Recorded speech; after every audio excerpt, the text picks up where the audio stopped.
Hi friends, welcome to our channel animal things Telugu. ఈ వీడియోలో మనం గోల్డెన్ రిట్రీవర్స్ హిస్టరీ మరియు ఎవల్యూషన్ గురించి తెలుసుకుందాం. గోల్డెన్ రిట్రీవర్స్ ఇంగ్లాండ్ దగ్గరలో ఉన్న స్కాటిష్ ఐలాండ్స్ నుండి ఆవిర్భవించాయి. ఇక్కడ వాటిని ప్రధానంగా హంటింగ్ డాగ్స్గా ఉపయోగించేవారు. స్కాటిష్ ఐలాండ్స్లో అనేక చెరువులు మరియు చిత్తడి నేలలు ఉన్నాయి.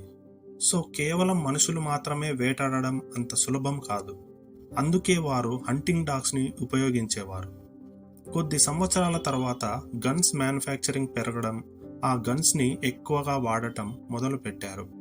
అయినా కూడా వాళ్ళ వేటాడిన పక్షులు నీటిలోనే పడిపోయి వృధా అయ్యేవి. అందువల్ల వారికి ఆ పక్షులను వేటాడి బ్రతికి ఉండగానే తీసుకురావాల్సిన అవసరం వచ్చేది.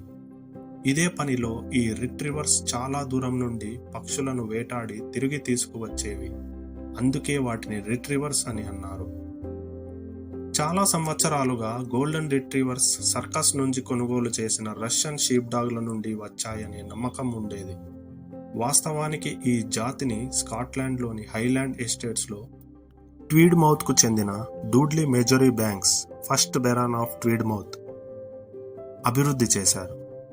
ఈయన ఒక waterfowl hunter. Golden retrievers యొక్క ఎవల్యూషన్ని తెలుసుకోవాలంటే మనం ద ట్వీడ్ వాటర్ స్పేనియల్ హిస్టరీని తెలుసుకోవాలి. ఈ ట్వీడ్ వాటర్ స్పేనియల్ ఒక రకమైన వాటర్ డాగ్. ఇది అక్కడ ఉన్న లోకల్ పీపుల్కి తప్ప ఇంకా ఎవరికీ తెలియదు. న్యూ ఫౌండ్లాండ్ నుండి దిగుమతి చేసుకున్న Saint John's water dog Tweed నది సమీపంలో లోకల్ వాటర్ డాగ్స్తో క్రాసింగ్ అవ్వడం ద్వారా ఈ ట్వీడ్ వాటర్ స్పానియల్ అనే బ్రీడ్ సృష్టించబడి ఉండవచ్చు. ప్రెజెంట్ ఈ రెండు బ్రీడ్స్ అనగా ట్వీడ్ స్పేనియల్ మరియు సెయింట్ జాన్స్ వాటర్ డాగ్ అంతరించిపోయాయి. 1865లో మేజరీ బ్యాంక్స్ ట్వీడ్ మౌత్ ఒక ఎల్లో కలర్ రిట్రీవర్ను ఏదో ఒక అన్రిజిస్టర్డ్ బ్రీడర్ నుండి కొనుగోలు చేసి దానికి నౌస్ అని పేరు పెట్టారు. 3 సంవత్సరాల తర్వాత అనగా 1868లో అతను ట్వీడ్ వాటర్ స్పేనియల్ ఫీమేల్ డాగ్ అయిన బెల్లీతో తన ఎల్లో రిట్రీవర్ నౌస్ను క్రాసింగ్ చేశాడు. అప్పుడు బెల్లీకి 4 పిల్లలు పుట్టాయి. ఈ 4 puppies Irish setter, bloodhound, Saint John's water dog మరియు బ్లాక్ రిట్రీవర్స్తో తిరిగి క్రాసింగ్ చేశాడు. ఈ విధంగా ఈ 4 dog breeds golden retriever breeding ప్రోగ్రాంకు ఆధారమయ్యాయి. ట్వీడ్ మౌత్ తన బ్రీడింగ్ ప్రోగ్రామ్ని కొనసాగించడానికి ఎల్లో కలర్ పప్పీస్ని అతని దగ్గరే ఉంచుకొని మరియు ఇతర పప్పీస్ని తన స్నేహితులు మరియు బంధువులకు ఇచ్చేసేవాడు.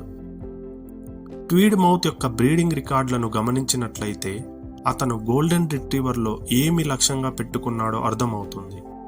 అదే a talented retriever with superb nose and soft mouth, అనగా అద్భుతమైన సెన్స్ ఆఫ్ స్మెల్, ఈజీగా వాసన పసిగట్టే ముక్కుతో మరియు హంటింగ్ కంపానియన్ కొరకు, ఇంకా ఇంట్లో విశ్వాసంగా మరియు ఈవెన్ టెంపర్డ్గా ఉండాలని అతను కోరుకున్నాడు.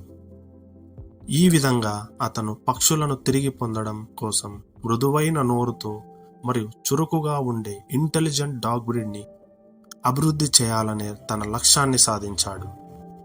ఈ విధంగా గోల్డెన్ రిట్రీవర్ బ్రీడ్ ఆవిర్భవించింది. 1904లో ఇంటర్నేషనల్ గన్ డాగ్ లీగ్ ట్రయల్లో గెలిచిన ట్వీడ్ మౌత్ శునకం యొక్క సంతతిలో ఒకటైన డాన్ ఆఫ్ గెర్విన్ తన హంటింగ్ ఫీల్డ్లో వాటి నైపుణ్యతలకు అందరూ ఆకర్షితులయ్యారు. అప్పటి నుండి ఈ జాతి ఇంగ్లాండ్లో ప్రజాదరణ పొందింది మరియు 1911లో దీనిని కెనల్ క్లబ్ ఆఫ్ ఇంగ్లాండ్ చే గుర్తించబడింది. ఆ సమయంలో వాటిని రిట్రీవర్స్గా వర్గీకరించారు. 1920లో ఈ జాతి పేరు అధికారికంగా గోల్డెన్ రిట్రీవర్గా మార్చబడింది. 21వ శతాబ్దం ప్రారంభంలో గోల్డెన్ రిట్రీవర్స్ను నార్త్ అమెరికాకు వేట కుక్కలుగా మరియు కంపానియన్గా పరిచయం చేశారు. గోల్డెన్ రిట్రీవర్స్ను 1925లో అమెరికన్ కెనల్ క్లబ్ అధికారికంగా గుర్తించింది. ఈ ఏకేసీ 1977లో ఒబీడియన్స్ ఛాంపియన్షిప్ టైటిల్ను ప్రారంభించినప్పుడు ఈ టైటిల్ని సంపాదించిన మొదటి 3 డాగ్స్ గోల్డెన్ రిట్రీవర్స్. నేడు గోల్డెన్ రిట్రీవర్ యుఎస్లో 2వ అత్యంత ప్రజాదరణ పొందిన జాతి. గోల్డెన్ రిట్రీవర్స్ క్యారెక్టరిస్టిక్స్ చూస్తే ఇది ఒక మీడియం సైజ్డ్ బ్రీడ్. దీనికి golden colour double hair coat ఉంటుంది. ఈ డబుల్ హెయిర్ కోట్లో వాటర్ రిపెల్లెంట్ ఔటర్ కోట్ మరియు సాఫ్ట్ అండర్ కోట్ ఉంటుంది. ఈ సాఫ్ట్ కోట్ ద్వారా చల్లని లేదా వెచ్చని వాతావరణం రెండింటిలోనూ వాటి బాడీ టెంపరేచర్ని ఈజీగా కంట్రోల్ చేసుకోగలవు. గోల్డెన్ రిట్రీవర్ డాగ్స్ బంగారు రంగులో ఉన్నప్పటికీ అవి డిఫరెంట్ షేడ్స్లో కూడా ఉంటాయి. అదే లైట్ గోల్డెన్ కలర్ ఉండే వాటిని వైట్ గోల్డెన్ రిట్రీవర్ లేదా ఇంగ్లీష్ క్రీమ్ గోల్డెన్ రిట్రీవర్ అని అంటారు. అదే డార్క్ గోల్డెన్ కలర్ ఉండే వాటిని అమెరికన్ గోల్డెన్ రిట్రీవర్స్ అని అంటారు. ఈ గోల్డెన్ రిట్రీవర్స్కి వాటి ముందరి కాళ్ళ వెనుక భాగంలో, నెక్ దగ్గర, థైస్ వెనుక భాగంలో మరియు తోక అడుగు భాగంలో ఎక్కువ హెయిర్ ఉంటుంది. ఈ బ్రీడ్ సాధారణంగా పిల్లలతో బాగా కలిసిపోయి మరియు చాలా ఆప్యాయంగా మరియు తెలివిగా ఉంటాయి. ఇవి రిట్రైవ్ గేమ్స్లో ట్రాకింగ్ చేయడం, థెరపీ మరియు సర్వీస్ డాగ్లుగా పనిచేయడంలో నిష్ణాతులు. అదేవిధంగా ఈ డాగ్స్ గైడ్ మరియు assistants, search and rescue dogs గాను విజయం సాధిస్తుంది. వాటి పొడవాటి ఫ్లాపీ ఇయర్స్, దయతో కలిగిన కళ్ళు, ఎల్లప్పుడూ నవ్వుతున్న ఎక్స్ప్రెషన్స్ వాటి ప్లేఫుల్ పర్సనాలిటీ కలిగి ఎటర్నల్ పప్పీగా అంటే శాశ్వతమైన కుక్కపిల్లగా ఉండే రూపాన్ని సృష్టించుకున్నాయి. Thank you for watching. ఈ వీడియోలోని ఇన్ఫర్మేషన్ నచ్చినట్లయితే లైక్ చేసి మన అనిమల్ థింగ్స్ ఛానల్ని సబ్స్క్రైబ్ చేయండి.